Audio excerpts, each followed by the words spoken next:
Hola chicos, bueno, hoy ustedes son la clase de la comisión del martes. La clase se las hago para ustedes especialmente porque, bueno, quiero poder retractarme, entre comillas, de la clase anterior de la parte de la medición de la tensión arterial, que no me gustó, como ya les dije, así que ahora les voy a detallar mejor eso.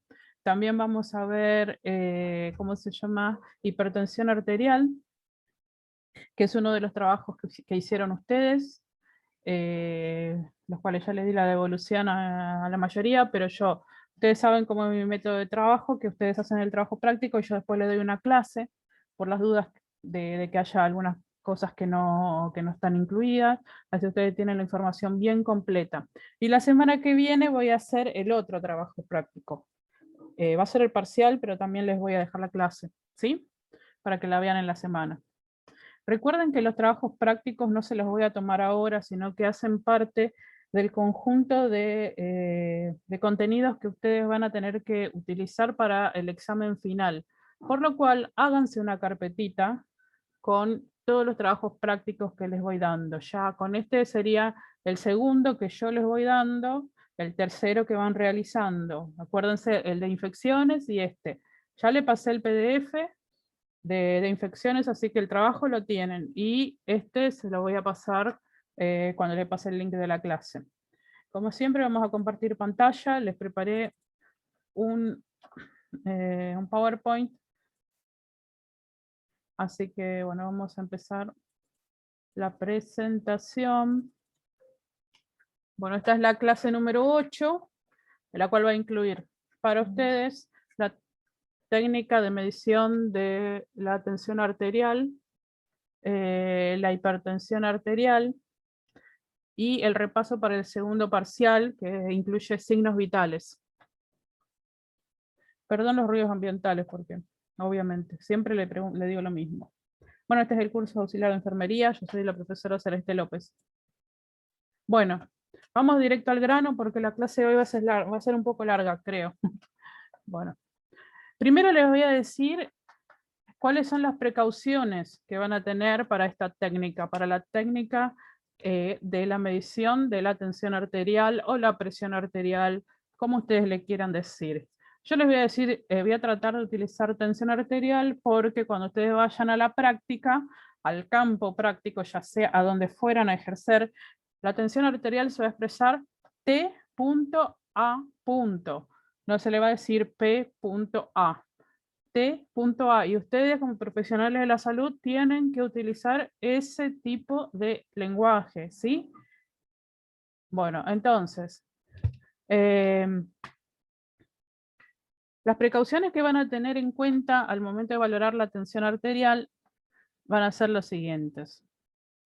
La verificación del ambiente donde se va a valorar esa tensión arterial, que tiene que ser un ambiente cálido, silencioso, y que el paciente usuario tiene que estar tranquilo y descansado, porque el ruido y el frío van a poder elevar la presión arterial, ¿sí? Denme un segundito que voy a hablar.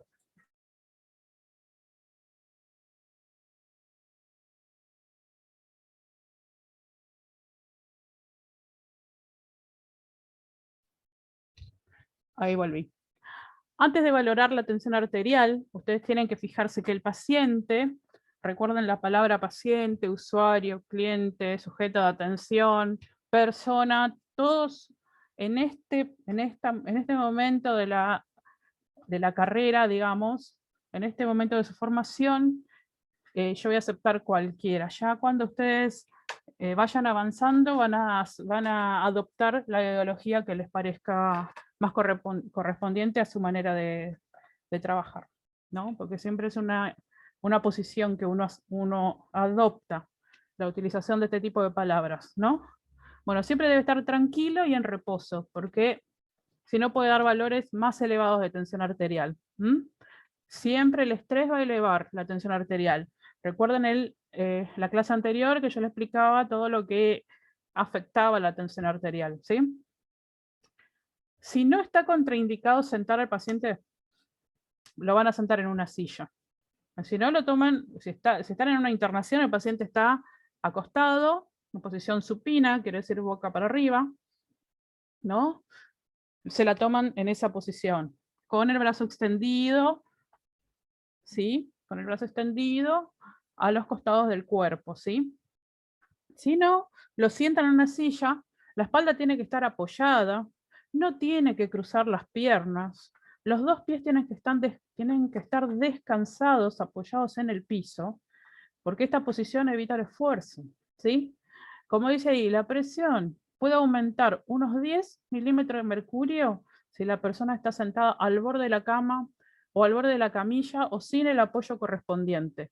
¿Ustedes me entienden cuando yo digo que ahora, a partir de ahora, ustedes van a tener la técnica correcta para para medir la tensión arterial? Es diferente de ir y hacerlo empíricamente. Empíricamente quiere decir que porque lo veo, lo aprendo y lo hago, ¿sí? Porque ustedes tienen que tener esta fundamentación científica. Cuando ustedes le digan al paciente no puede cruzar las piernas, pero mi vecina lo hace así y no me dice nada. Bueno, pero yo estudié y sé que si usted no descruza las piernas o no apoya la espalda en el respaldo o no apoya los pies abajo en el piso, la presión le puede aumentar como 10 milímetros de mercurio. O sea, no va a ser la correcta. ¿Me entienden? Bueno, si la persona comió, fumó, estuvo realizando algún esfuerzo, hay que esperar 30 minutos antes de realizar el control de la tensión arterial, porque también van a dar valores elevados, ¿sí?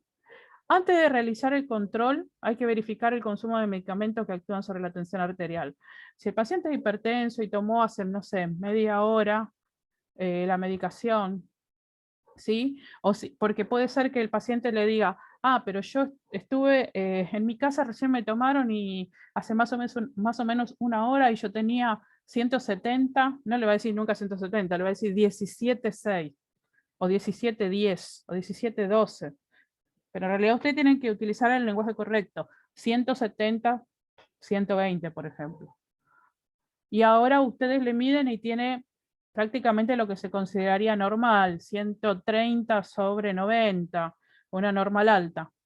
Y entonces le dice, ¿pero usted tomó algo? Y el paciente le va a decir, sí, recién tomé, hace una hora tomé la medicación, en ese momento tomé mi medicación y probablemente ya le había bajado un poco. También, al revés, le pudo haber tomado una pastilla de cafeaspirina. Y acuérdense que la cafeína era uno de los fármacos que aumentaba la tensión arterial, ¿sí? Entonces, siempre tienen que ver qué medicación el paciente consumió, porque puede afectar la medición de la tensión arterial. Después dice, siempre colocar el brazo a la altura del corazón. Eso se lo remarqué también. ¿Por qué? Porque cuando uno está sentado, no le puede tomar la tensión arterial con el brazo caído. Tiene que estar, siempre van a ver las imágenes, que el paciente está con el brazo extendido, puede ser sobre la camilla, puede ser sobre una mesa, lo que sea que lo mantenga a la altura del corazón, levemente inclinado. No puede estar ni doblado ni hiperextendido. Dice acá, ya que cuando el brazo está por debajo del nivel de corazón, la presión o la tensión arterial puede aumentar unos 8 milímetros de mercurio. Y cuando está por debajo, disminuye la tensión sanguínea. O sea, repito, ustedes a partir de ahora no es simplemente una técnica sin fundamento científico. Ustedes van a realizar la técnica con la fundamentación científica, por eso tiene que ser la técnica correcta, ¿sí? Y esa es la diferencia de que te tome la tensión arterial fulanito de tal y que le tome un enfermero, ¿sí? O una enfermera. Otras precauciones, ¿sí?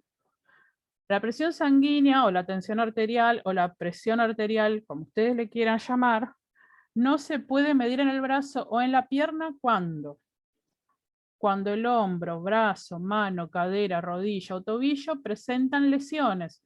¿Por qué acá dice brazo o pierna? Recuerden que la tensión arterial, si no se puede medir en el brazo porque está fracturado o por cualquiera de estas razones que les voy a mencionar ahora,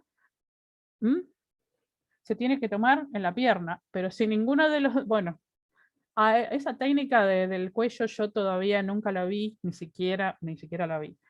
por lo general utilizan otro tipo de medición que ahora no viene al caso, que es invasiva, que no la hace enfermería. Pero sepan que si tiene la pierna lesionada, no se la van a poder tomar ahí. Si tiene el brazo lesionado, no lo van a poder tomar ahí, ¿sí? Si hay presencia de yeso, si hay vendajes en los miembros superiores o inferiores, o sea, obviamente que esto, si el vendaje está en el miembro inferior, no se lo puede tomar en el inferior. Si el vendaje está en el miembro superior, no se puede tomar en el superior. ¿Ok? No es que si tienen el inferior no se puede tomar en el superior, ¿sí? Estamos hablando de brazos y piernas, ¿no? Cuando digo miembros inferiores, piernas. Cuando digo miembros superiores, brazos, ¿sí? Si el paciente fue sometido a intervenciones quirúrgicas de mamas, axilas o cadera, siempre, siempre preguntar principalmente a las mujeres si tuvo alguna operación de mama, porque si de ese lado se le extirparon los ganglios linfáticos, la tensión arterial no va a ser la misma. De hecho, quizás no escuchen. ¿Ok? Siempre preguntar si tuvo alguna cirugía en mamas, axila o cadera. En cadera siempre y cuando le vayan a tomar en la pierna. Después dice, cuando el brazo posee una venoclisis o una transfusión sanguínea. La venoclisis es nada más ni nada menos que la famosa vía. Si tiene una vía en ese brazo, utilicen el otro brazo. Si le están haciendo una transfusión sanguínea, menos que menos. ¿Por qué? Porque la transfusión sanguínea, una vez que se corta, hay que sacarlo. Y conseguir sangre no es moco de pavo. Por ejemplo, si tiene de un brazo tiene la venoclisis y en la otra tiene una transfusión sanguínea, y le van a tener que medir en la pierna. Así de fácil. Cuando tienen colocada una fístula arteriovenosa para diálisis. Los pacientes con diálisis tienen esa fístula ya que le queda en el brazo, no se la sacan. Entonces, si tiene de ese lado la fístula, tampoco se le puede tomar. Se le puede medir, quiero decir. Otra cosa importante, previo al control de la tensión arterial, van a verificar el funcionamiento del esfigmomanómetro y del estetoscopio. O sea, se ponen el estetoscopio y prueban a ver si está funcionando, porque a veces se rompe, como todo, y principalmente el esfigmomanómetro, que es el relojito que le dicen, a veces está mal calibrado. Ha pasado, hubo casos de que la aguja siempre tiene que estar en cero. La aguja tiene que estar en cero, porque si eso se corrió, porque eso es como una latita, algunos tienen una latita, que a veces con el movimiento o se les cae o lo que sea, se mueve, y si el esfigmomanómetro no está en cero, ustedes le están midiendo mal la tensión arterial. Y puede ser muy grave, porque es determinante, la tensión arterial es determinante. ¿Me explico? Bueno, utilizar un manguito de acuerdo a la persona, porque hay manguitos, ahora después les voy a mostrar cada parte. No recuerdo si se lo mostré en el anterior video, eso no me acuerdo. Pero bueno, hay determinado manguito para diferentes edades, ¿sí? Acá dice, para un adulto el manguito para controlar la tensión arterial en el brazo debe tener 13 centímetros de ancho y 30 centímetros de longitud para evitar errores de lectura. Claro, no es que es al azar. Todo esto tiene también tiene una fundamentación, ¿sí? Si ustedes no usan el manguito correspondiente, puede lanzar un error, ¿sí? Yo tengo el de pediatría y tengo el de adultos. El de neonatos no tengo. Pero cuando vayamos a hacer el taller, yo voy a llevar el pediátrico para que ustedes lo vean. Y por lo general, si ustedes van a estar en una sala de emergencia, puede ser que tengan todos. Pero si van a estar en una sala común, van a tener el que corresponde al tipo de paciente que van a asistir. ¿Sí? Si están en una guardia pediátrica, van a tener manguitos pediátricos. Si están en una sala de neo, van a tener manguitos especiales para neo. O sea, no es algo que ustedes tengan que comprar, salir corriendo a comprar. ¿Sí? Ustedes con el que tengan el normal está bien, pero también tienen que saber esto, de que existe uno para cada tipo de persona. Esto es importante también. Último, todo esto ustedes tienen que saber antes de empezar a medir la tensión arterial. ¿Sí? Todo, todo. Y yo les voy a hacer ¿cómo se llama? Una tarea especial tipo examen para que ustedes me digan los procedimientos, para que ustedes me digan los procedimientos de las diferentes signos vitales. Solo de procedimiento, ¿sí? Porque cuando yo les haga el taller, yo quiero saber que ustedes los procedimientos se los saben de puntillas. O sea, no saben la práctica, no importa, pero el procedimiento en lo que es teórico, ustedes lo tienen que saber.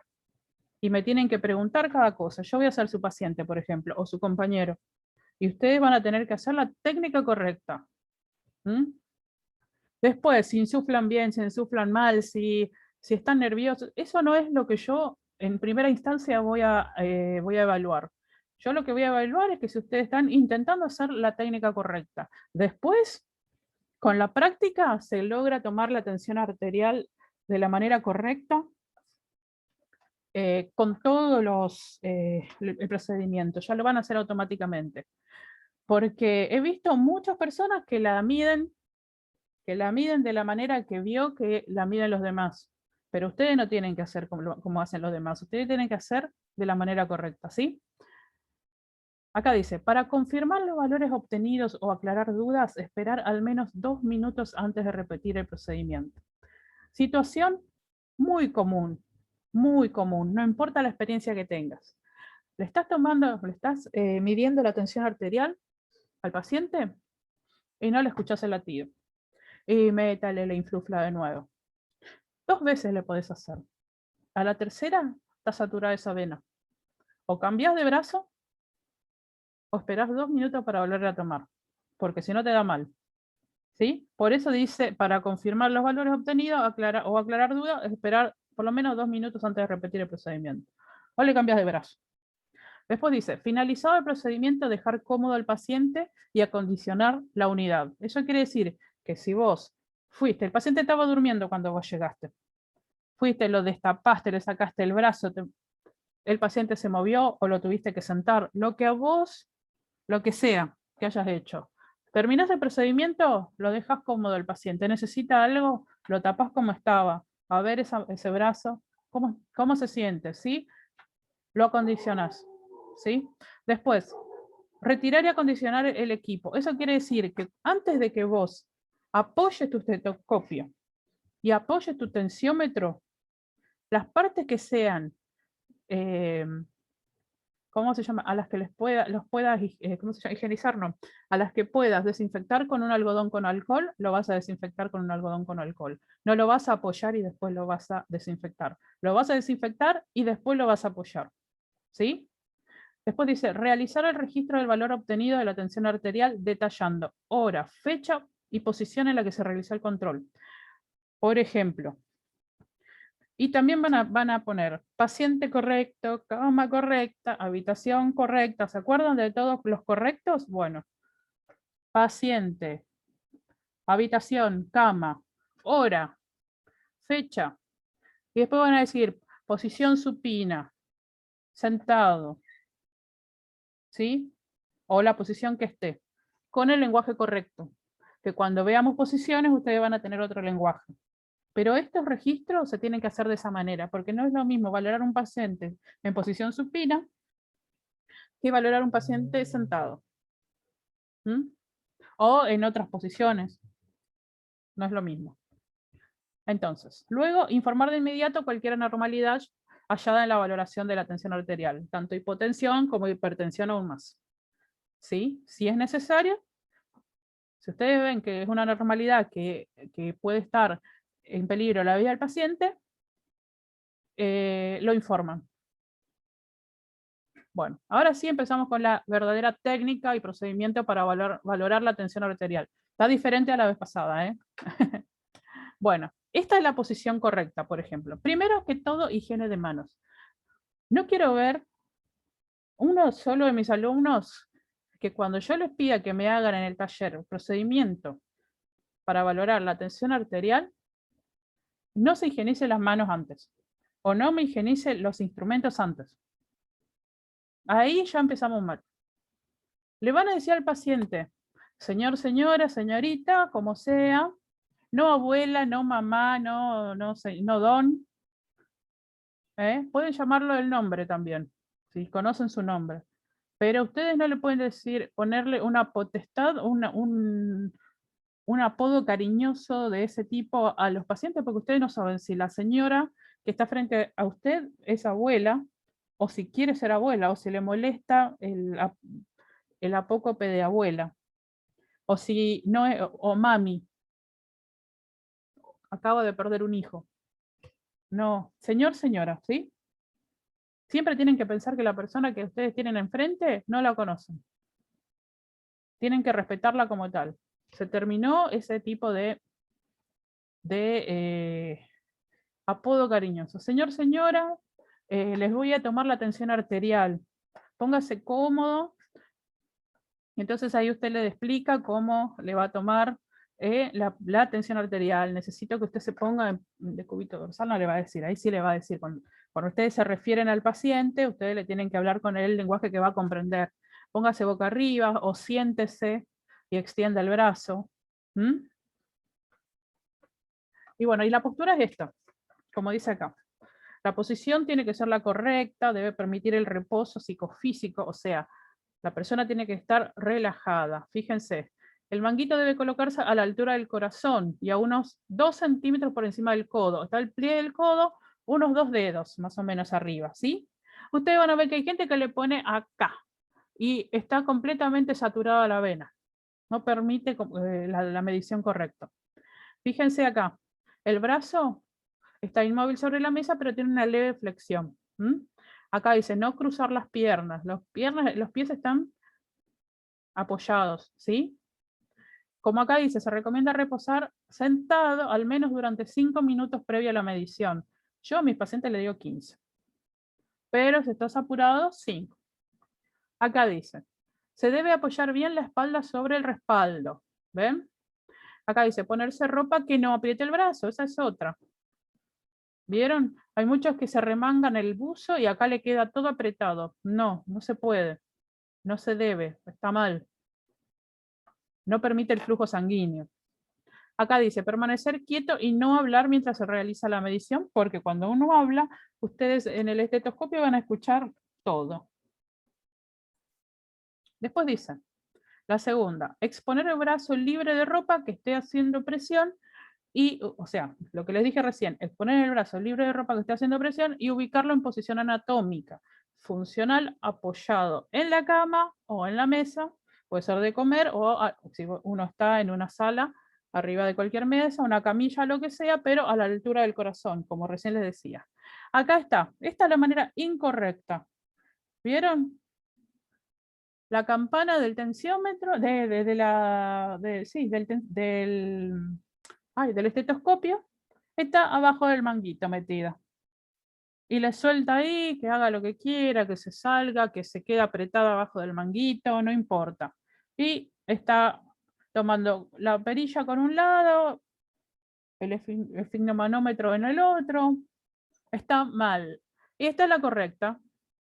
El esfigmomanómetro está a la altura del manguito, o el manguito a veces tiene una solapa para enganchar, y uno sostiene la campana que no está siendo apretada por el manguito, y con la otra mano maneja la pera y la válvula.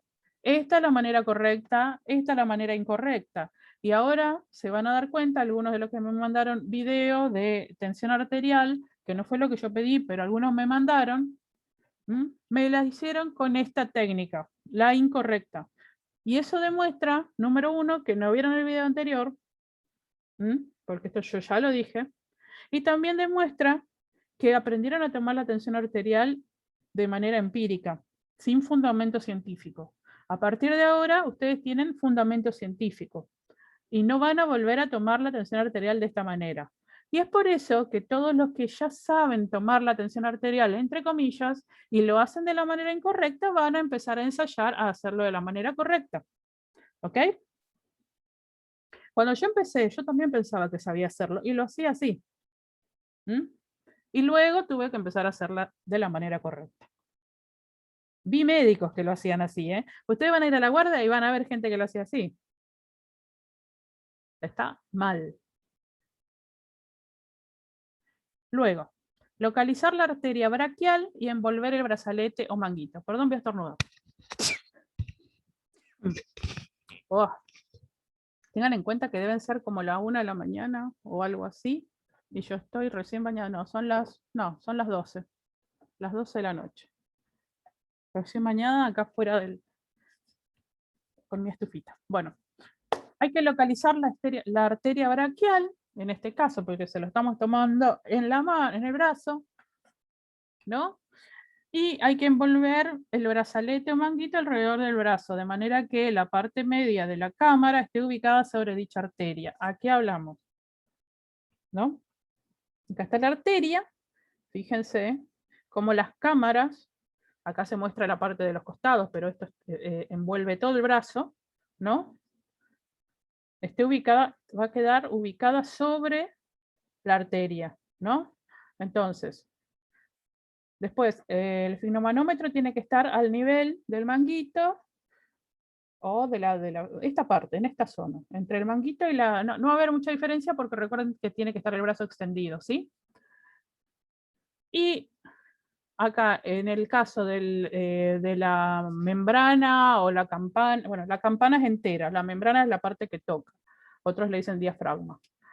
Está sobre la vena, donde ustedes palparon la vena, la arteria, a donde ustedes palparon la arteria, ¿sí?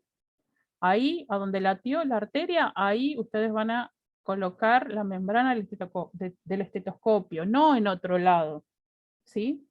Por eso, tranquilidad y paciencia. Con el tiempo lo van a hacer sin tanto lío, pero por ahora aprovechen con los parientes, con los amigos, y lo hacen de la manera, ensayando de la manera correcta de hacerlo, ¿sí? Ellos le van a tener más paciencia. ¿Ven? Así es la manera correcta. Dice, ubicar el extremo inferior del manguito a unos 2 centímetros. Bueno, en la figura mostraba todo, por eso se lo digo, ahora se lo repito. Ubicar el extremo inferior del manguito a unos 2 centímetros por arriba del pliegue del codo, sin hacer demasiada presión, pero que tampoco quede flojo. Lo ideal es que cuando ustedes se lo coloquen, entre 1 o 2 dedos por debajo, que no le ahogue el brazo, no lo van a apretar, ¿sí? Y más o menos a 2 centímetros o 2 dedos del pliegue del codo, ¿ven? Esa es la posición, la altura correcta. Porque dice que ahí corresponde la altura del corazón, ¿sí? Después, ubican el sfigmomanómetro de manera que la aguja esté visible a los ojos, ¿no? Esta es la visión, obviamente, que no van a colocar en cualquier lado. O acá que tiene, el mío tiene para colgar. Y bueno, fíjense a dónde apoya la campana del estetoscopio, ¿sí? Sobre la arteria, que previamente habrá palpado, o a veces se ven directamente, ya está la cancha, más o menos. Llega un momento que ya están cancheros, ya lo apoyan. Bueno, después van a cerrar la válvula de la perilla, que es esa que gira. Ensayen eso, porque es una de las cosas que al comienzo es lo que más se complica. Cerrar la válvula con una sola mano y abrirla con una sola mano, porque la tienen que cerrar toda, pero después cuando la van a alargar es despacito, porque si la alargas rápido probablemente se desinfle de golpe y no logres escuchar los latidos, ¿sí? Bueno, ahí dice cerrar la válvula de la perilla, no perrilla, de la perilla, e insuflar lentamente y de forma rítmica. Eso quiere decir que ustedes van a hacer no, no, más lento, ¿sí? Porque eso duele, esa presión duele. Si ustedes saben hasta dónde más o menos tiene la tensión arterial su paciente, porque ya lo conocen, o porque él le dice mi normal suele ser 140/90, ustedes van a ir hasta 160. No van a hacer esto que les voy a decir. Pero si ustedes desconocen totalmente la tensión arterial normal habitual de ese paciente, ustedes lo que van a hacer es ir escuchando con el esteto, mientras van haciendo van insuflando, van escuchando, y cuando ya no escuchan el latido, no escuchan el pulso, lo van a elevar 20 o 30 milímetros de mercurio más. ¿Me explico? Ustedes, yo les dije que van a poner el manguito, ya lo tienen colocado, ya encontraron el pulso en la arteria, ¿sí? Apoyaron ahí la campana del estetoscopio. Van a insuflar, o sea, ya se pusieron las ojivas o las olivas en los oídos y van a empezar a insuflar y van a escuchar el latido. En algún momento van a empezar a escuchar el latido, ¿sí? Cuando empiezan a escuchar, cuando ya no escuchan más, quiere decir que ya cortó la circulación, por eso ya no escuchan más. Lo siguen aumentando 20 o 30 milímetros de mercurio más, o sea, 20 o 30 más que vean, llegó hasta 120 y no escucharon más, o hasta 130 y ya no escucharon más latido, lo suben hasta 150, ¿sí? A eso me refiero con 20 o 30 milímetros de mercurio más. Por arriba del nivel en el que la pulsación de la arteria ya no se percibe para determinar la presión máxima del inflado. Es lo que yo les dije, ¿sí?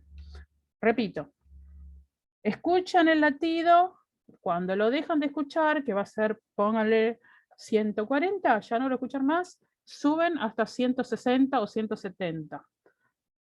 Ahí empiezan a soltar. Ahí dice, verificar que el manguito esté en la posición que corresponde para realizar el control de la tensión arterial, y ahí vuelven a colocar el estetoscopio, o no lo sacan, no lo sacan en este caso, y ahí se colocan las olivas, si es que ya no lo tenían, obviamente que ya lo tenían.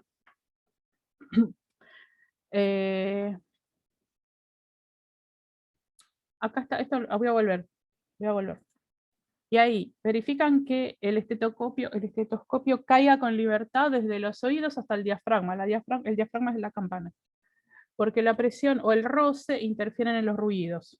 O sea, que no esté torcido, que no se estén moviendo. Ustedes van a escuchar horrible ese ruido. Y antes de sacarlo también.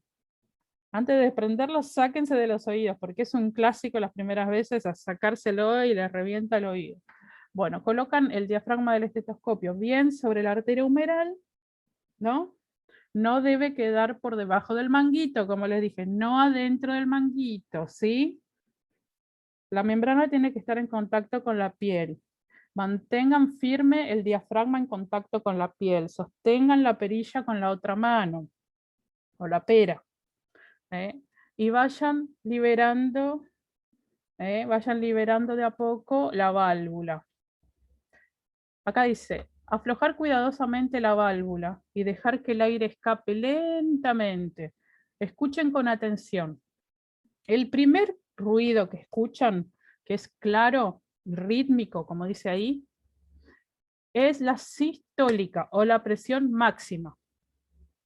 Y van a ver cómo la aguja sigue bajando despacito y van a seguir escuchando el latido. Va a ser toc, toc, toc, toc, toc, toc, hasta que después ya no van a escuchar más. A donde escuchan el último ruido y ya no escuchan más, esa es la presión mínima o la diastólica. ¿Me explico? El primer latido que ustedes escuchan cuando liberan el aire de la válvula, el primer latido que escuchan es la tensión arterial sistólica o la presión sistólica o máxima. Y el último ruido que escuchan es la presión diastólica o presión mínima. Entonces, cuando ustedes van a anotar, hagan de cuenta que el primer latido fue en 140, van a colocar 140 barra, y el último latido que escucharon fue el 90 barra 90. 140, 90. O sea, ese primer número corresponde a la sistólica o presión máxima o primer latido, y ese último ruido o presión diastólica es la mínima. ¿Sí? Creo que me expliqué. Después, muy importante es desinfectar el tensiómetro con algodón embebido en alcohol antes de apoyarlo en la bandeja. Y registrar. Ahí registras. Vamos a volver a las partes acá. Esto se llama manómetro o esfinomanómetro. ¿Sí? El relojito. Manguito de compresión. Esta es la válvula o esta es la pera de goma, mejor dicho, o perilla. Depende del lugar donde esté. La válvula es esta chiquitita, que se cierra y se abre. Estos se llaman tubuladuras. Esto también ya se lo mostré en el video anterior. Muchos ni lo vieron. Luego están las olivas, las ojivas, porque yo me confundo mucho, digo ojivas y olivas. La campana o diafragma, a la membrana le dicen diafragma también, ¿sí? Después, la manguera y la conexión en Y. También esto ya se lo había dicho, pero bueno. Repasen todo lo que les dije. Repasen, lean. Y finalmente, la fuente de donde yo saqué esto, esta parte teórica, fue de este apunte de signos vitales de enfermería básica de la Universidad Nacional de Mar del Plata del 2017. Bien, pasemos a otro tema. La hipertensión arterial, que es el tema de uno de los grupos de ustedes, del trabajo práctico de ustedes. O sea que yo voy a responder las mismas preguntas que respondieron ustedes. Me pareció adecuado combinarlo con la tensión arterial. ¿Qué es la hipertensión arterial? Debe ser el concepto de hipertensión arterial. Primero les voy a explicar que, como dice acá, la estructura genética, el sexo, la edad, el grado de desarrollo, todo eso influye significativamente en la salud de la persona. La persona no es una cosa. La persona es un sujeto atravesado por su dimensión socioeconómica, política, cultural, religiosa, espiritual y todas las demás dimensiones que un sujeto puede tener, más lo biológico, lo genético, etcétera, etcétera, etcétera. ¿Sí? Como dice acá, la genética, las características biológicas, el temperamento, el grado de actividad, el potencial intelectual, todo esto está relacionado con sus enfermedades específicas. Por ejemplo, la diabetes, el cáncer de mama, ¿no? Y la hipertensión arterial también. En algunos casos, cuando los padres pertenecen al mismo conjunto genético, ¿no? Étnico, la predisposición genética para la salud de la enfermedad también se potencia, ¿sí? Acá está el concepto de la hipertensión arterial. Es interesante lo que yo le estaba diciendo porque justamente uno piensa que la enfermedad es eso. Antes se decía que la enfermedad era simplemente la ausencia. La salud era simplemente la ausencia de la enfermedad. Hoy día se sabe que intervienen muchísimos determinantes para que una persona esté saludable o no. No es solamente el hecho de la ausencia de la enfermedad. Bueno, se define a la hipertensión arterial cuando los valores en las mediciones de la tensión arterial o la presión sanguínea son persistentes en mayor de 140 y 90 miligramos de mercurio, ¿sí? Cuando la sistólica pasa los 140 y la diastólica pasa los 90 miligramos de mercurio, milímetros de mercurio, ¿sí? Por lo general en ancianos equivale a valores de 160, 90 milímetros de mercurio, ¿sí? Tenemos que saber que muchas veces los hipertensos son asintomáticos, ¿sí? Pueden estar mucho tiempo asintomáticos y permanecen así durante mucho tiempo. Pero ¿sabes cuándo empiezan? Cuando empiezan las lesiones de los vasos sanguíneos por soportar el cuerpo tanta hipertensión arterial, empiezan a lesionarse y los sistemas y los aparatos que son irrigados por esos vasos sanguíneos que están lesionados empiezan a fallar y ahí empiezan algún tipo de manifestación clínica. Pero por lo general, si vos no te medís la tensión arterial habitualmente, difícilmente sepas. Por ahí algunos le duele mucho la cabeza o tienen mareos, algunos llegan a tener como se le nubla la vista cuando ya es muy alta. Y hay algunos factores que se pueden comprender, asociar, pero por lo general es una enfermedad silenciosa, ¿sí? Bueno, Esta es la clasificación de la hipertensión arterial. Yo ya les di la clasificación de la tensión arterial. Esta es la clasificación de la hipertensión arterial. Esto también estaba en el otro apunte, me parece. Bueno, la normal alta está entre 130 y 139 milímetros de mercurio de sistólica y 85 y 90 milímetros de mercurio de diastólica. La hipertensión de grado 1 es entre 140 y 159 milímetros de mercurio de sistólica y 90-99 milímetros de mercurio de diastólica. Acá, para no perder la costumbre, la profe lo puso al revés. Bueno, después, la hipertensión de grado 2 está la sistólica entre 160 y 179 milímetros de mercurio y la diastólica está entre 100 y 109 milímetros de mercurio. Y la hipertensión ya de grado 3, está rejugado es mayor a 180 milímetros de mercurio de sistólica y 110 milímetros de mercurio de diastólica. ¿Sí? Esto no hay manera, no hay ayuda a memoria ni nada. Esto lo tienen que aprender de memoria, no hay otra manera. Así que agarran la tablita, se sientan, un día que le tienen mucha bronca a la vida y dicen voy a aprender la clasificación de la hipertensión arterial de memoria. Y bueno, va a ser una cosa más. Porque esto es muy importante para su formación. Sepan que la mayoría de las personas que sufren hipertensión arterial que empiezan con los síntomas entre los 40 y 50 más o menos, empiezan a sufrir de esta hipertensión por lo general.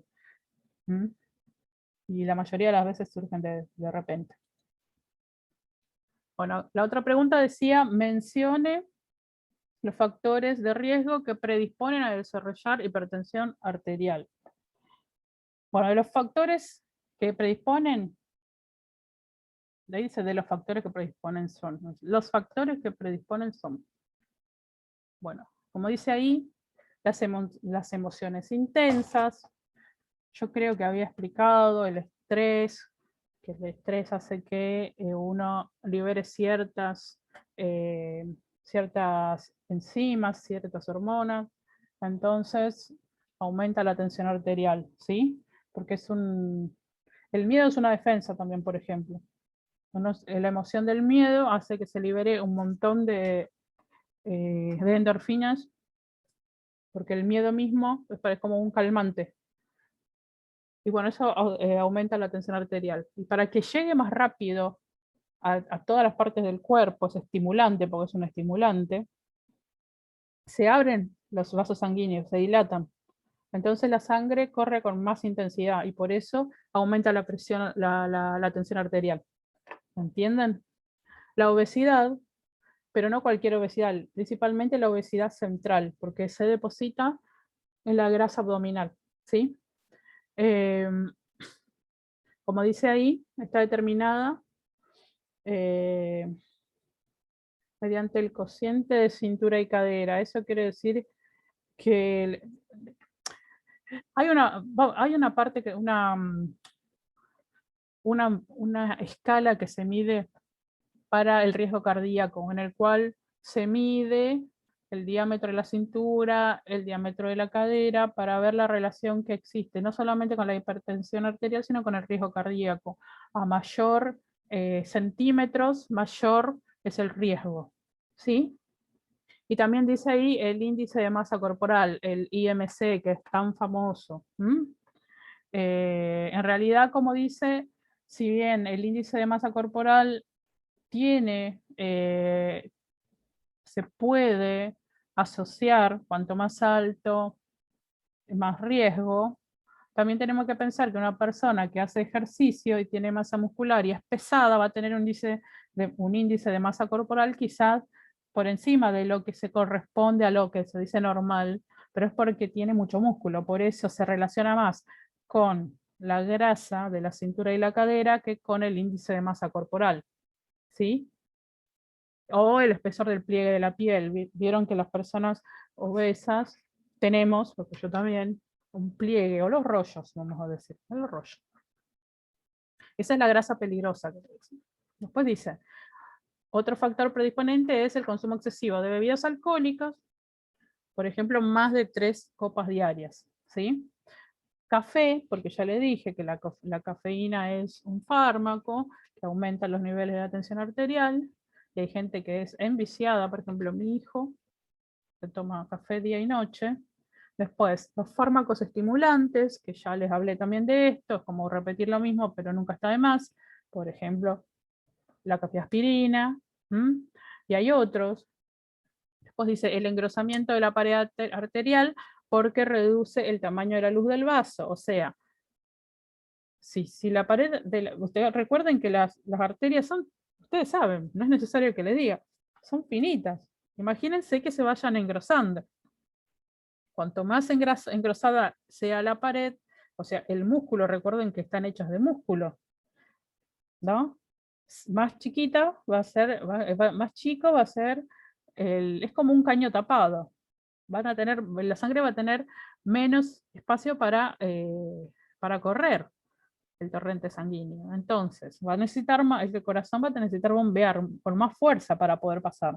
Por lo cual, aumenta la tensión arterial para que se siga circulando la sangre. Después dice la falta de la elasticidad de las arterias. ¿Por qué? Justamente al no tener fuerza, el corazón tiene que terminar haciendo más fuerza en el bombeo para que pueda correr por las arterias, ¿sí? Recuerdan que las arterias, que el corazón bombea sangre por las arterias, no por las venas. Por las venas cuando vuelven está el sistema de válvulas que elevan la sangre con el movimiento. Si vieron el sistema circulatorio, el video circulatorio, tienen que saber eso. Después, otros factores de riesgo son la forma de vida o estilos de vida, como lo digan, si es sedentario, si no es sedentario, si tiene actividad física, si no la tiene, bla, bla, bla. La manera de alimentación, todo lo que incluya las formas de vida, ¿sí? El tabaquismo, esto es bastante complejo de explicar, y sería una clase más, así que en este momento no lo voy a explicar. La falta de ejercicio físico, el colesterol, pero no cualquier colesterol, el colesterol LDL, el colesterol LDH es un colesterol bueno, digamos, y ya vamos a llegar a eso más adelante, no en esta clase, y continuas situaciones de estrés, ya les dije también por qué. Y la etnia negra, ahora ustedes saben que no se dice raza, yo ya les dije eso y quiero repetir y voy a repetir las veces que sea necesario. No existe más, o sea, no debemos más denominar a las personas por raza, ni dividir por raza. La raza es una sola, es la raza humana. ¿Sí? Tenemos características diferentes, somos de diferentes etnias, de diferente cultura y todo lo demás, pero somos de la raza humana, ¿sí? O sea, no quiero escuchar esa raza negra, por más que esté escrito en un papel que ustedes encontraron en, no sé, no importa. En mi clase no quiero escuchar la palabra raza, no somos de ninguna raza, somos de la raza humana y a veces hay etnias, ¿no? Bueno, la etnia negra tiene tendencia genética a conservar la sal y se supone, según un artículo científico de este científico que se llama Porch, del 2005, él hizo una investigación y ustedes saben que las personas, los seres humanos, a lo largo de la evolución, hemos desarrollado mecanismos de defensa ante el medio ambiente en el cual nos rodea. Y como las personas de etnia negra vivían en un lugar muy caluroso, desarrollaron una tendencia genética para conservar la sal. Entonces ese mecanismo hoy día les dificulta, o sea, en ese momento, en el momento que vos estás trabajando bajo el sol, es beneficioso conservar la sal y el agua para no deshidratarte y para que tu cuerpo siga manteniendo las funciones vitales. Pero al haber su ambiente cambiado tanto y volverse más una forma de vida más sedentaria y con otros climas, etcétera, eso se le fue en contra y hoy día los propensa a sufrir más la hipertensión arterial. ¿Sí? Todas las personas, es otra pregunta, todas las personas que poseen factores de riesgo desarrollarán la hipertensión arterial. Y esto me encanta porque hoy día estamos metidos en la salud ajena, en el cuerpo ajeno. Uno ve a una persona con obesidad y la excusa para hablar de su cuerpo que no es hegemónico, que culturalmente o socialmente no está bien visto, le decimos que nos preocupamos por su salud. Sepan que la hipertensión arterial no está asociada simplemente con la obesidad. Hay gente muy delgada que tiene hipertensión arterial y que tiene diabetes y que tiene colesterol alto. Los factores contribuyentes o los factores que pueden estar asociados o, como dice acá, de riesgo, no son determinantes. O sea, no todos los obesos van a tener hipertensión arterial. No todas las personas que fuman van a tener hipertensión arterial, ni todas las personas de etnia negra, ni todas las personas que toman alcohol, ¿sí? Pero demuestran, de hecho, como dice ahí, el 30% de los pacientes con hipertensión primaria, que es recuerdan que había primaria, secundaria o terciaria, o de grado 1, 2 y 3, bueno, el 30% de esos pacientes tienen hipertensión arterial por un tema hereditario o de origen genética, ¿sí? Por eso se debe comprender que no todas las personas que tengan factores de riesgo padecerán la enfermedad o la condición, ¿sí? Quiero que esté bien en claro, porque ustedes, personal de la salud, ustedes, enfermeros, ya no van a juzgar a la persona porque es obesa o porque es alcohólica o por... Ustedes van a ver a la persona como un sujeto de derecho, porque tiene derechos, lo van a ver con empatía y lo van a ver en sus condiciones determinantes sociales. O sea, esta persona es obesa porque quiere, es como de esa frase, es pobre porque quiere. No, nosotros vivimos en un lugar en el cual es más barato comer un paquete de fideos que comerse una comida saludable, porque si uno compra 1 kilo de zapallito, no puede alimentar a una familia de 5 personas o una familia de 4 personas. Ahora, si uno compra un paquete de fideos, 2 o 3 huevos, se hace un fideo con huevo o un paquete de arroz y huevo y se hace esa comida y comen todos. Ahora, ¿se están alimentando? ¿Y qué hace que esa familia tenga que comer eso? ¿Porque quiere o porque su situación socioeconómica no se la permite? Una persona hoy día que trabaja con un trabajo, un sueldo mínimo, ¿puede mantener una familia? ¿Puede acceder a los servicios? ¿Puede tener una obra social? ¿Puede darse el lujo un trabajador de pagarse un gimnasio o pagarle el gimnasio a su familia? ¿Tiene tiempo después de una jornada laboral de 12 horas y demás del viaje venir a hacer ejercicio?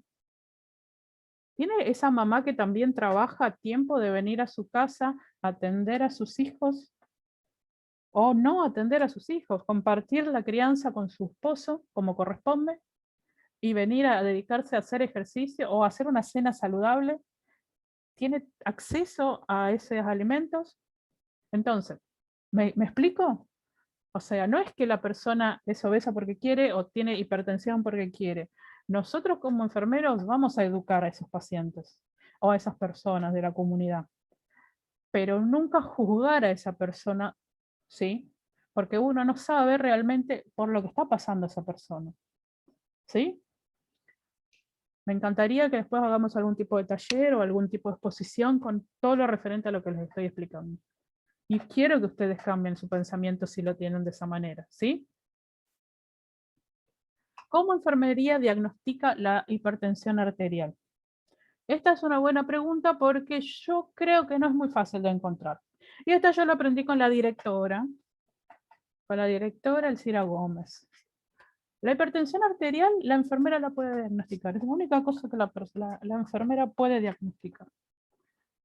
Simplemente midiéndole los valores de la tensión arterial, que puede ser diagnosticada por enfermería cuando la enfermera mida la tensión arterial a la persona todos los días durante mínimamente 3 días o idealmente una semana. Es ideal que durante una semana se le mida la tensión arterial al paciente teniendo las precauciones de la correcta medición, que son todas las que les di al comienzo de la clase, y que las mismas tienen que resultar en valores de presión sistólica por arriba de los 140, o sea, la sistólica o máxima tiene que estar por arriba de los 140, y la mínima o diastólica tiene que estar por encima de los 90, ¿sí? Van a encontrar fichas de control, planillas de enfermería, de todo tipo, color, nombre, lo que ustedes se imaginan. Pero este es un ejemplo. Pónganle que le tomaron todos los días y después hacen un promedio y va a ser un promedio semanal, después de la máxima semanal, después el mínimo semanal, ¿sí? Y este es el promedio. Y acá, como dice, presión arterial sistólica o PAS. La sistólica es la máxima. La máxima, la media semanal máxima que tuvo, ¿cuál fue? Un promedio. O sea, le tomé el lunes, martes, miércoles, jueves, viernes, sábado y domingo. Lo sumo todo y lo divido por 7 y el promedio me va a dar la media semanal. ¿Sí? Después, la máxima semanal. O sea, ¿cuál fue el valor máximo que tuve acá? De sistólica. ¿170? El día que más tuvo 170 y lo coloco acá. Y el mínimo que tuvo durante la semana, no sé, fue 140, bueno, 140 acá. Entonces el promedio acá, qué sé yo, será 155. ¿Me entienden? Bueno, lo mismo acá, con la presión diastólica, ¿no? La mínima. ¿Cuál fue? El promedio semanal, ¿cuál fue el máximo que tuvo, ¿no? En la semana y cuál fue el mínimo que tuvo en la semana de diastólica. Y acá la frecuencia cardíaca, ¿por qué? Porque está sumamente ligada con la tensión arterial. Probablemente si es hipertenso también va a tener una leve taquicardia, ¿sí? A veces no. ¿Me explico?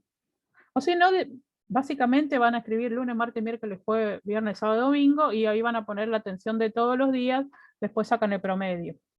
Y ese promedio va a ser la que ustedes van a valorar como hipertensión arterial o no. Si los valores están por encima de 140, si el promedio de la semana está por encima de 140 sobre 90 milímetros de mercurio, la persona tiene hipertensión. Y después ustedes se van a fijar en la tablita esa que yo les di para ver si tiene hipertensión de grado 1, de grado 2 o de grado 3. Bueno, me expliqué, ¿no? A ver, vamos a volver a eso y les voy a hacer una aclaración. Sí, como algunos muchachos me pusieron, como algunos alumnos me pusieron. Existen otras maneras que uno va a ver la hipertensión arterial, pero no va a ser diagnóstico de enfermería.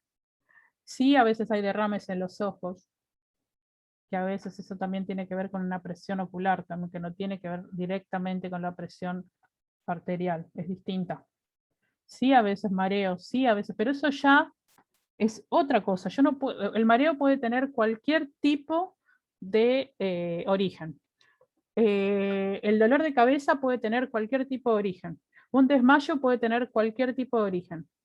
¿Sí? O sea, no con eso voy a diagnosticar una hipertensión arterial. La manera de diagnosticar la hipertensión arterial es midiendo los valores, ¿sí? Midiendo los valores que sean estos constantes durante la semana. ¿Sí? Eso quería aclararlo para que no, porque es una corrección que hice en uno de los trabajos prácticos. Ahora, ¿cuáles son los métodos no farmacológicos para tratar la hipertensión arterial? Y a esto tiene que apuntar enfermería, porque nosotros sí medicamos, pero nuestra medicación depende de la indicación médica. El médico indica, la enfermera medica. Pero los métodos no farmacológicos nosotros los podemos ayudar a aplicar sin necesidad que el médico intervenga. ¿Sí? El tratamiento para las personas que sufren hipertensión tiene como objetivo evitar la morbilidad y la mortalidad, o sea, evitar que se transforme en una enfermedad crónica y evitar que se muera, ¿no? Principalmente para evitar las condiciones que están relacionadas con las complicaciones, porque la hipertensión es la fuente de otras cuantas enfermedades, ¿sí? Que las vamos a detallar más adelante, algunos ya las detallaron, otro grupo hizo accidente cerebrovascular, que es una de las complicaciones más comunes de la hipertensión arterial. Ajá. Entonces, ¿por qué enfermería? ¿Cuál es la importancia de los métodos no farmacológicos que enfermería puede implementar? O sea, puede ayudar a implementar o acompañar a implementar, justamente porque si controlamos la hipertensión arterial, estamos evitando las complicaciones que se relacionan con la hipertensión arterial, ¿sí? Y incluyen la recomendación de la reducción de peso, la recomendación de la restricción del consumo del alcohol, sal, tabaco, la realización de ejercicios y la recomendación de la relajación para el manejo del estrés. Ay, profesora, pues usted recién dijo tal cosa. Exacto. Esto es lo que uno puede hacer ahora. Esto está muy lindo dicho ahí, pero el paciente no es una cosa. Ustedes tienen que, obviamente, educar al paciente con ¿cómo se llama? Al respecto de los beneficios de estas 4 cosas, que son más, que incluyen un poquito más. Ustedes les pueden decir, pero está comprobado científicamente que no es la sabiduría, que no es el llegar al conocimiento del paciente, ¿no? O sea, no porque uno le informe al paciente los beneficios o lo científico o lo que sea, el paciente va a modificar su conducta. ¿Por qué?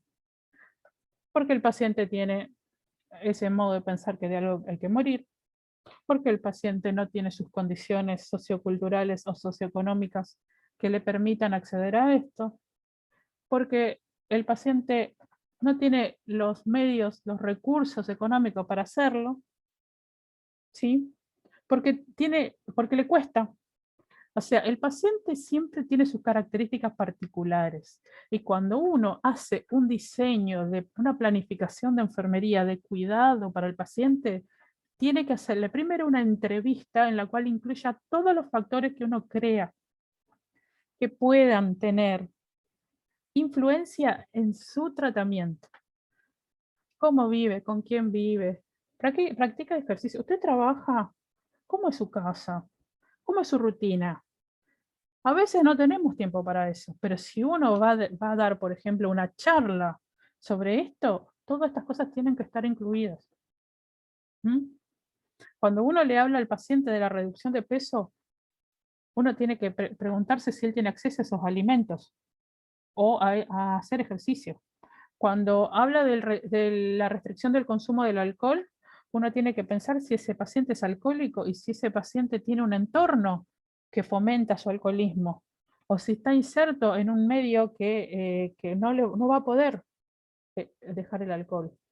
¿Sí? Eso no quiere decir que no lo vamos a tratar y que cuando vuelva la próxima vez con el mismo problema, le vamos a decir, eso le pasa porque se la pasa tomando. Eso te pasa porque estás gorda. Yo ya te dije que tenías que bajar de peso. ¿Me entienden? O sea, cambiemos esa enfermería, cambiemos ese sistema médico hegemónico que juzga a las personas. Nosotros no estamos para eso. No estamos para eso. El problema es que vos estás muy nerviosa y nosotros no sabemos qué hay detrás de esos nervios. ¿Cuál es la situación por la cual está pasando esa persona? ¿Sí? Anda a hacer yoga. Yo no sé si esa persona quiere hacer yoga porque tiene sus creencias religiosas que no le permiten conectarse con el lado del yoga, porque considera que eso no está bien. ¿Yo lo puedo juzgar por eso? No, es su creencia, yo no estoy para juzgar, ¿sí?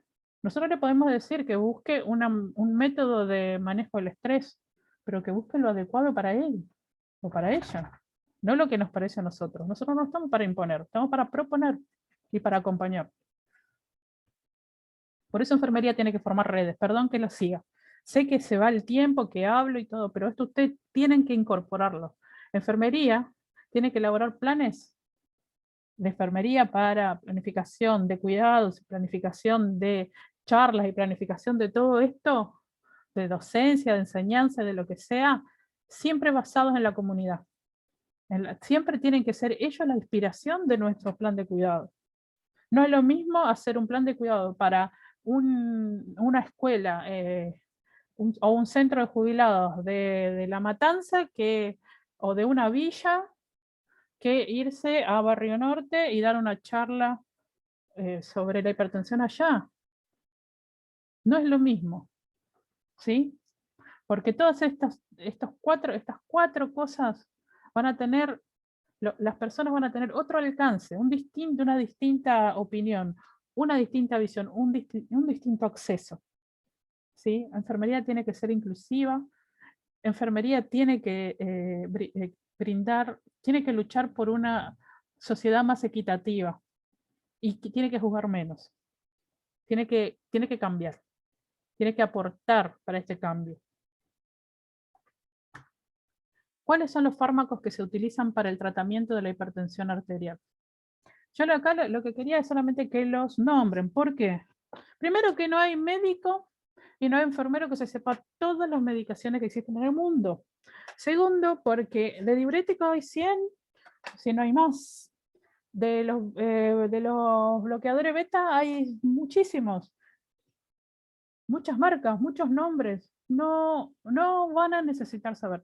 Esto va a ser así, el día de mañana ustedes van a estar en un servicio y van a recordar los medicamentos que más se utilizan en ese servicio o los que más utilizaron con determinado paciente. No se van a acordar de todos. Nosotros andamos con yo no lo tengo ahora porque no lo estoy utilizando, pero los médicos andan con el Vademecum que lo descargan en el celular. Ustedes también, el día de mañana, pueden descargar el Vademecum en el celular. ¿Y para qué les va a servir eso? Les va a servir para que el día de mañana, cuando le dicen tal fármaco, ustedes van a tener que ir a ver cuál es la dosis correcta. Obvio que el médico les tiene que dar la dosis, pero se puede equivocar.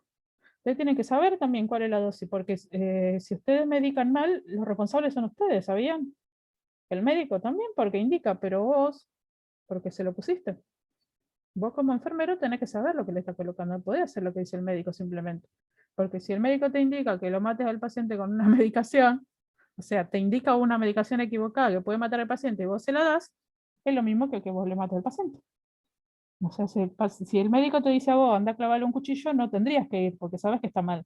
Bueno, de la misma manera, si el médico te indica que vos le des una medicación que puede afectar al paciente, vos no le tenés que hacer, porque sos responsable de hacerlo.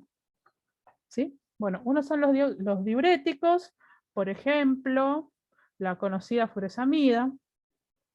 Por eso, cuando el paciente tiene hipertensión y llega a una guardia, por lo general le dan un diurético y X, después otro de elección. Pero el paciente, ustedes lo que pueden hacer es darle agua al paciente. Un vecino, familiar, tome agua, agua, agua, agua, agua, agua. Tiene que orinar. ¿Por qué? Porque los riñones, mi gatito se acaba de subir a mi hombro. Los riñones son los que controlan la tensión arterial. Entonces, cuanto más orinamos, va a descender más rápido la tensión arterial. Los tiacídicos, por ejemplo, la hidroclorotiazida, me cuesta nombrar, ¿sí? Por ejemplo, recuerden que la droga, en este caso, es la furosemida. Y el nombre de la marca es furosemida Denver Pharma, ¿sí? Esta ni tiene porque es de la farmacia del doctor Ahorro. Me gustó. Después, los bloqueantes alfa-adrenérgicos, por ejemplo, el Minipress. El Minipress es la marca, o sea, de la industria Pfizer, largo esta marca, y la droga es la prazosina, ¿sí? Es como decir, el otro día yo hablaba con Fernando justamente que me preguntaba, Pfizer vendría a ser como industria Coca-Cola. Minipress sería como, a ver, Coca-Cola tiene Sprite. Hace cuenta que la industria es Coca-Cola, Minipress vendría a ser como Sprite y Prazosina sería gaseosa de limón o sabor limón. ¿Me explico?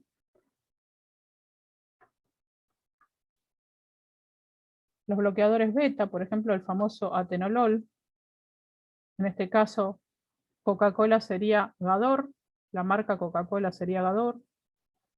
Atenolol Gador sería Sprite. Y atenolol 50 miligramos sería gaseosa sabor limón. Antagonistas del calcio, por ejemplo, el verapamil. En este caso, Coca-Cola sería Sanofi Aventis, verapamil 40 miligramos es la droga, por lo cual esto sería gaseosa no, verapamil 40 miligramos, sí, y esta sería el nombre. Este sería el nombre, pero tiene 3 en otros idiomas. Los famosos IECA, el enanapril, sumamente conocido, de 10 miligramos. El atenolol da tos, por eso a veces lo cambian por el enalapril, ¿sí? Los IECA, inhibidores enzimáticos convertidores de la angiotensina. Esto cuando entran a la universidad, no van a saber esto nada más. Por eso yo, en esta etapa sepan esto. Porque cuando lleguen a la universidad, esto no lo van a saber así. Lo van a tener que saber cómo funciona dentro del organismo. Todo el proceso. Y la verdad que no se lo deseo a nadie, es horrible. Por lo menos a mí no me gusta. Bueno, dice, esta es otra pregunta. Mencione al menos 5 complicaciones relacionadas con la hipertensión arterial. La hipertensión arterial es causa de mortalidad y morbilidad prematuras, o sea que hace que las personas tengan menos expectativa de vida. Algunas complicaciones son la insuficiencia cardíaca, los accidentes cerebrovasculares, la insuficiencia renal, estas 3 son las más comunes. Ictus, cardiopatías coronarias, porque las coronarias son las arterias que irrigan el corazón. Y acá decía, el trabajo práctico decía, desarrolle una. Bueno, yo decidí escribir así tal cual, lo más general sobre insuficiencia renal. Y les voy a explicar por qué. La hipertensión arterial y el riñón están íntimamente relacionados. Creo que recién lo dije. Que el riñón controla la tensión arterial o la presión, ¿no? Tan relacionados están desde el ámbito patológico como del patogénico. La hipertensión arterial puede ser causa y consecuencia de daño renal, o sea, puede ser que la hipertensión cause un daño renal o que el daño renal cause una hipertensión, ¿sí? Puede ser una u otra, y puede acelerar también la evolución de una enfermedad renal. O sea, tener hipertensión puede ser que una pequeña enfermedad renal se transforme en una insuficiencia renal. En ausencia de tratamiento hipertensivo, la afectación renal es muy frecuente, tanto que afecta al 42% de los pacientes que no se tratan, ¿sí? Y también hay información de que si el paciente está tratado, disminuye a 2%. Sin embargo, como dice más ahí abajo, dice, muchos terminan en diálisis y hasta necesitan trasplantes, ¿sí? Acá dice, esta es la función de los riñones. Filtran los residuos y los líquidos adicionales de la sangre, utilizando muchos vasos sanguíneos, ¿sí? ¿Qué pasa con la hipertensión arterial? Cuando hacen tanta fuerza, es como un globo, uno lo sopla y cuando se desinfla ya no es lo mismo. Lo mismo pasa con los vasos sanguíneos. Le tienen que hacer tanta fuerza, van con tanta fuerza que los vasos sanguíneos terminan dañados, ¿sí? Y dañan las nefronas son los riñones, ¿sí? Y que no, una vez que están dañados y los vasos sanguíneos ya no pueden irrigar los riñones de la misma manera, o sea, ya no llega la sangre de la misma manera, ¿qué pasa? Ya no reciben oxígeno, porque se acuerdan qué hace la sangre. ¿Qué hace la sangre? Lleva oxígeno y nutrientes, ¿se acuerdan? Para que hasta el último rincón del cuerpo, por lo cual, si no llega la sangre, no llega el oxígeno, no llegan los nutrientes y tampoco puede eliminar el dióxido de carbono y el material de desecho de las células, ¿sí? Por eso deja de funcionar el riñón, deja de filtrar el riñón, entonces la hipertensión sube, ¿no? Dice que es la causa, no es que sube. Y por eso la hipertensión daña tanto los riñones, por esta razón.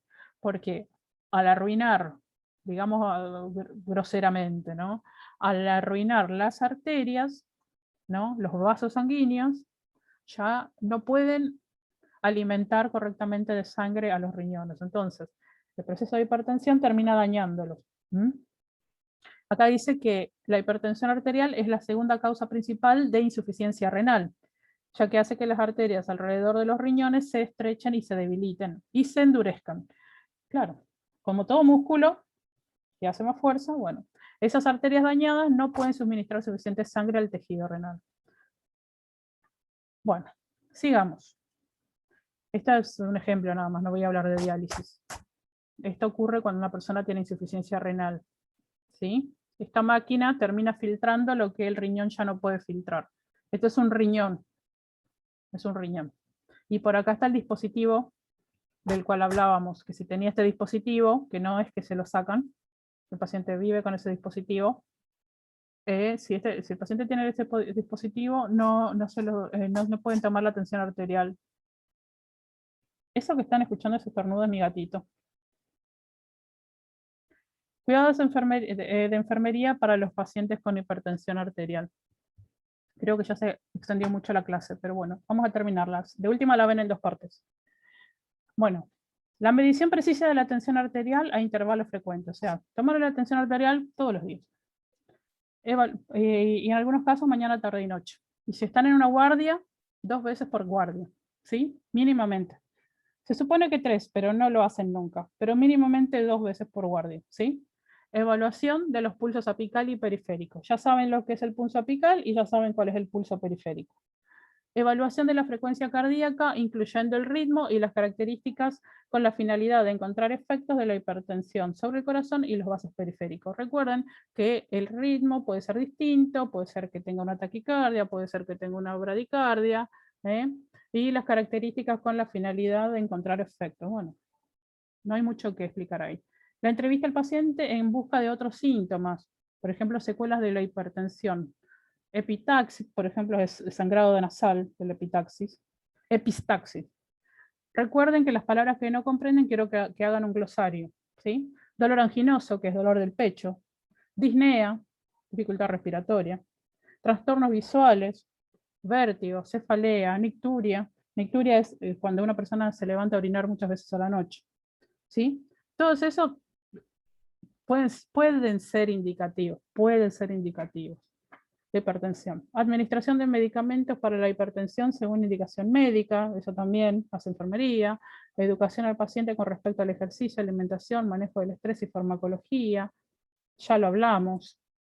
Educación al paciente en lo referente a reconocer los signos de hipertensión.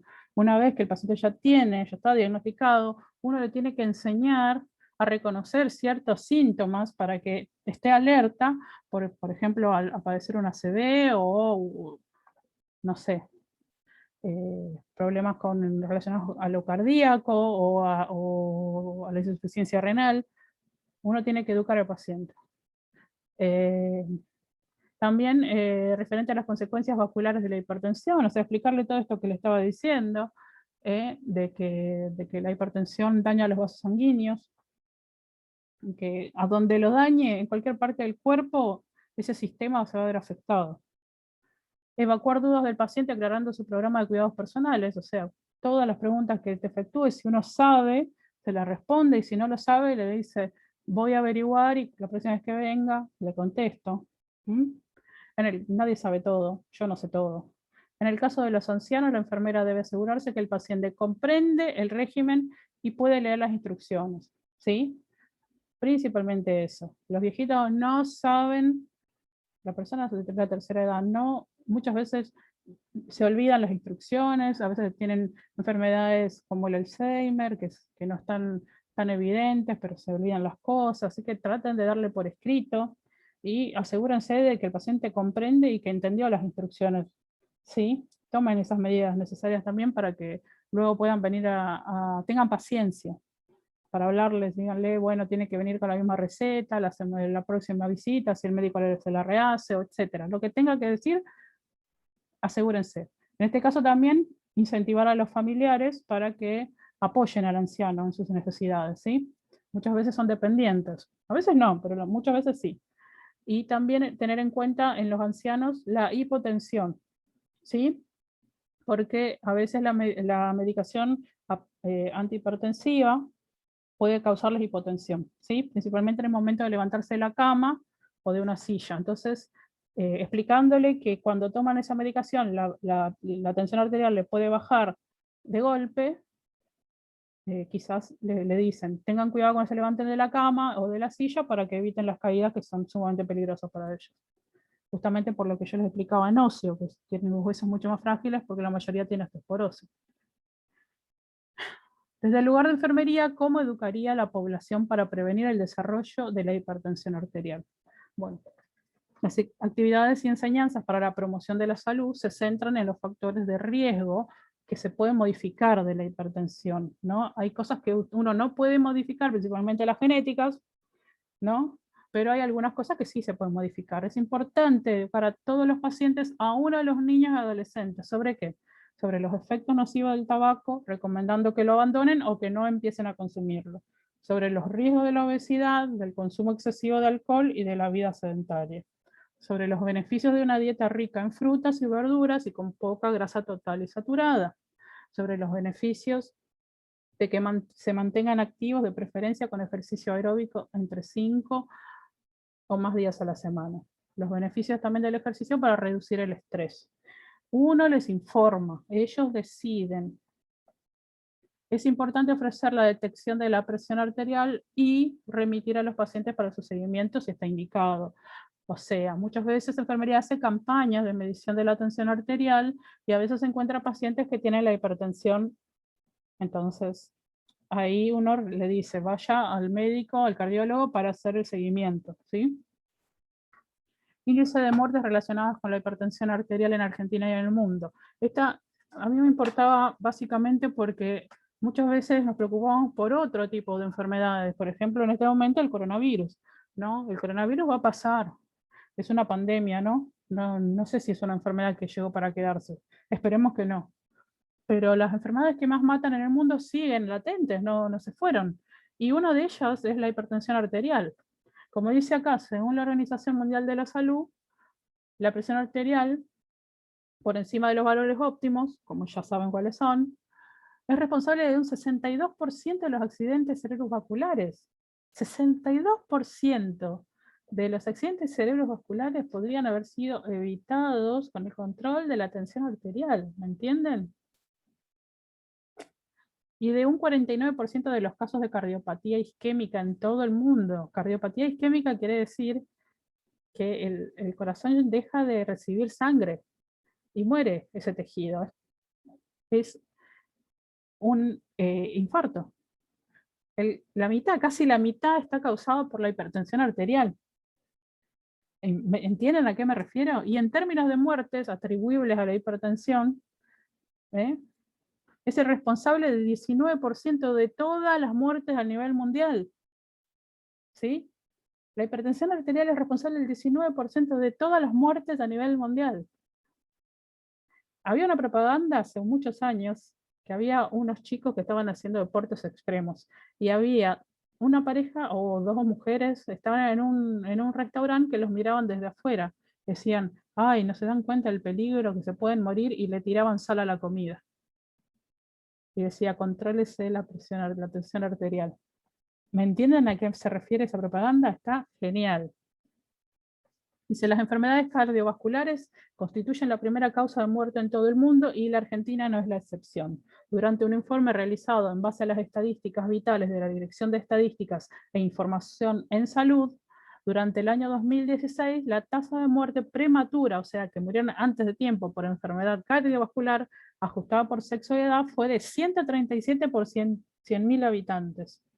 137 por 100.000 habitantes es un montón. De cada 100.000 argentinos, 137 mueren por año de hipertensión arterial o comorbilidades relacionadas a la hipertensión arterial. Dice, existen aproximadamente 16 millones de personas con hipertensión arterial, de los cuales 80% son menores de 65 años, lo que constituye un número importante de personas en edad activa. Esto es, la fuente es la Dirección Nacional de Promoción de la Salud y Control de Enfermedades Crónicas No Transmisibles, del Ministerio de Salud de la Nación Argentina, y del año 2019, que está disponible hasta ahora mismo. Si ustedes entran a la página del Ministerio de la Salud, van a encontrar un manual de como 300 hojas. Lo descargan gratuitamente. Ahora, explique qué relación tiene la hipertensión arterial con el riesgo cardíaco. Esa era otra pregunta. Y es simplemente, ya estuve explicando varias cosas, ustedes lo pueden deducir. El aumento crónico de la presión sanguínea termina por lesionar la vasculatura de todo el cuerpo, en particular de los ojos, del corazón, de los riñones, del cerebro, de modo que la disminución de la visión, oclusión coronaria, recuerden, coronarias, las arterias que alimentan al corazón, insuficiencia cardíaca, insuficiencia renal, accidentes cerebrovasculares, son las consecuencias más comunes de la hipertensión no controlada, ¿sí? No controlada. Otro fenómeno que ocurre es que, dado el bombeo aumentado del corazón por una presión alta sostenida, el músculo cardíaco se termina atrofiando. Por eso, ahí está el riesgo cardíaco.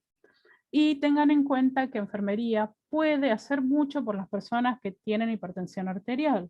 Con el control, con campañas de control, pueden descubrir toda esa cantidad de personas que no saben que son hipertensas, pueden descubrir que lo son y iniciar un tratamiento. Con charlas educativas podemos fomentar el cambio de modo de vida, etcétera. Armando redes podemos ayudar a que los pacientes alcancen esa alimentación que necesitan, o que alcancen, por ejemplo, un lugar a donde hacer ejercicio que no les cobre, o que armen grupos de autoayuda. Hay muchas maneras de ayudar. La enfermería tiene un papel en la enfermería comunitaria muy importante que puede evitar y actuar en la prevención de las consecuencias de la hipertensión arterial. Y la última era efectuar una conclusión personal sobre lo aprendido. Si ustedes son muy buenos alumnos, aquellos que no hicieron este trabajo, me van a hacer una conclusión personal sobre lo que aprendieron con esta clase. No necesita ser larga, pero me gustaría oírlos. Mándenme un audio si no quieren escribirlo. Y la bibliografía es esta, que no la voy a decir ahora porque es un montón. Si quieren, frenen el video y lo leen. Repaso para el segundo parcial, va a ser rapidito. Son 10 preguntas. Este parcial van a ser de 10 preguntas. Todo relacionado a lo que vimos en estas 3 clases. Así que manos a la obra. Los signos vitales son A. Los signos vitales, A, mejor dicho, son presión arterial y temperatura. B, indican la capacidad funcional de una persona. C, son frecuencia cardíaca y frecuencia respiratoria nada más. D, ninguna es correcta. 1, 2. Ustedes hagan pausa, así no perdemos tiempo. Los signos vitales indican la capacidad funcional de una persona. Recuerden, esto es lo que dice el apunte. En el apunte está, así que yo copié y pegué del apunte para que se sepa que sí se dio esta pregunta. Los signos vitales están representados por las manifestaciones o fenómenos orgánicos que se pueden percibir, medir y evaluar de forma constante y objetiva. Esto y esto está en el apunte, en el apunte de clase, lo del PDF que dice signos vitales parte 1. Los signos vitales son temperatura, pulso, presión arterial y respiración. B, la temperatura no es un signo vital. C, el pulso no se controla con un tensiómetro. D, todas son correctas. Temperatura, pulso, presión o tensión arterial y respiración. Obvio. No hay mucho que explicar, chicos. Tengo que explicar esto y hice todo mal. La temperatura normal es de 37,5 grados centígrados, 38 grados centígrados, 36 grados centígrados a 37,2 grados centígrados, 36 grados centígrados a 38 grados centígrados.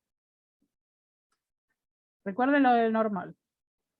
Yo tuve un pacientito que tenía menos de 35 grados, era su normal, porque era de por sí, era de temperatura, ¿cómo se dice?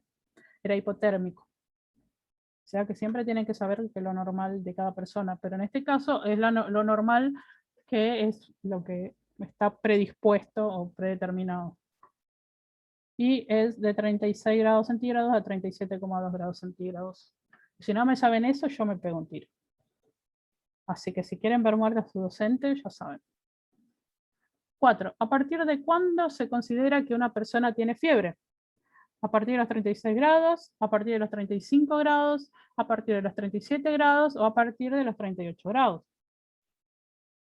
A partir de los 38 grados. Si el anterior decía que lo normal era hasta 37,2, obviamente que 37 no era, y menos menos. El pulso periférico. Periférico, ¿recuerdan la palabra periférico? Se controla en una arteria periférica, se controla en una vena periférica, se controla en una arteria central o ninguna es correcto. Acá tienen que saber que la vena no late, chicos. La vena no late. Así que se controla en una arteria periférica. Recuerden, acá están todas. Estaban en la primera o en la segunda clase, no me acuerdo. Humeral, carotidio, axilar, femoral, popliteo, pedio, tibial posterior, cubital y radial. Cualquiera de estas pueden utilizar para hacer la tarea, medirla. Se controla a través de la palpación de una arteria en distintas zonas del cuerpo. Y ahí dicen todos. La sexta. ¿Cuándo una persona está con taquicardia? Cuando tiene menos de 60 latidos por minuto, cuando el pulso es débil, cuando tiene más de 100 latidos por minuto, cuando no se sienten las palpaciones, obviamente cuando tiene más de 100 latidos por minuto. Recuerden que la eucardia o normocardia está entre los 60 y los 100 latidos por minuto. Otra cosa, cuando ustedes me escriben los signos vitales, no me pongan 100, no me pongan 60, me ponen 100 latidos por minuto. Esto lo expliqué en las otras clases. Cuando me ponen frecuencia cardíaca, me ponen latidos por minuto. Cuando es respiratoria, ciclo respiratorio por minuto. Cuando es tensión arterial, milímetro de mercurio, por favor. ¿Sí? No me pongan nada, no me pongan un número suelto. ¿De qué me estás hablando? Ustedes están ya en un nivel que tienen que empezar a utilizar el lenguaje clínico. Recuerden que la bradicardia es menos de 60 latidos por minuto y la taquicardia es más de 100 latidos por minuto, porque estos son los rangos normales. Menos bradicardia, más taquicardia. Y los síntomas más habituales de la taquicardia son mareo, dificultad para respirar, pulso rápido, palpitaciones del corazón, dolor de pecho, desmayo, acá es síncope, esta palabra ustedes las tenían que buscar, debilidad súbita y vértigo. El pulso normal es entre 40 y 60 latidos por minuto, recién lo dije, entre 60 y 100 latidos por minuto, entre 100 a 120 latidos por minuto, o ninguna es correcta. Recién lo dije, chicos, entre 60 y 100 latidos por minuto. Recuerden que el pulso periférico es la eufigmia o normofigmia, y es entre 60 a 100 latidos por minuto, y el apical o central, ¿se acuerda que el que se mide con el estetoscopio en el ápice cardíaco, quinto espacio intercostal, media línea clavicular, ahí se mide el pulso apical, es eucardia o normocardia entre 60 y 100 latidos por minuto. O sea, tanto el periférico como el central, lo normal es entre 60 a 100 latidos por minuto. La respiración, toda esta parte va a ser sobre la respiración. ¿Qué es la respiración? Es el intercambio gaseoso de oxígeno y de dióxido de carbono entre el organismo y el medio ambiente. B. La respiración externa o hematosis es el intercambio de gases a nivel alveolar. C. Los valores normales de la frecuencia respiratoria son entre 12 y 20 ciclos respiratorios por minuto. D. Todas son correctas. Esta por ahí va a ser una de las más difíciles, porque todas son correctas. Y lo que hice acá fue copiar lo que nosotros tenemos en el apunte, en la clase que yo le mando en PDF. O sea, acá está esto, que dice que el intercambio gaseoso de oxígeno y dióxido de carbono entre el organismo y el medio ambiente, eso es la respiración, ¿no? Después, la respiración externa o hematosis. Recuerden que hay 4 tipos de respiración, ¿sí? Hay 4 tipos de respiración. Acá no dice la de la mitocondria, que es la celular, que esa está en la clase de células, pero hay 4 tipos de respiración. La respiración en sí, que es el intercambio gaseoso de oxígeno y dióxido de carbono entre el organismo y el medio ambiente, que es la inspiración y la expiración. Después está la respiración externa o hematosis, que es el intercambio de gases a nivel alveolar, ¿se acuerda? Que entra a través de la membrana alveolar y sale también de la misma manera. Bueno, y después está la respiración interna, que es a nivel celular, que es de la membrana celular. Y adentro de la célula, en la mitocondria, ocurre la respiración celular, ¿sí? Que es el proceso por el cual la mitocondria transforma el oxígeno en ATP, energía. La glucosa, en realidad transforma la glucosa, utilizando oxígeno, transforma la glucosa en adenosíntrifosfato, que es el ATP, la energía del cuerpo. Esa es la respiración celular. Bueno, y la terminología normal de clínica, digamos, de la respiración es apnea normal entre 12 a 20 ciclos por minuto, que es lo que preguntaba recién. La bradipnea es de menos de 12 ciclos por minuto y la taquipnea es de más de 20 ciclos por minuto. Vamos terminando ya. ¿Cuál de estas afirmaciones es correcta? La bradipnea son menos de 12 ciclos por minuto. Recién lo dije. La taquipnea son más de 20 ciclos por minuto.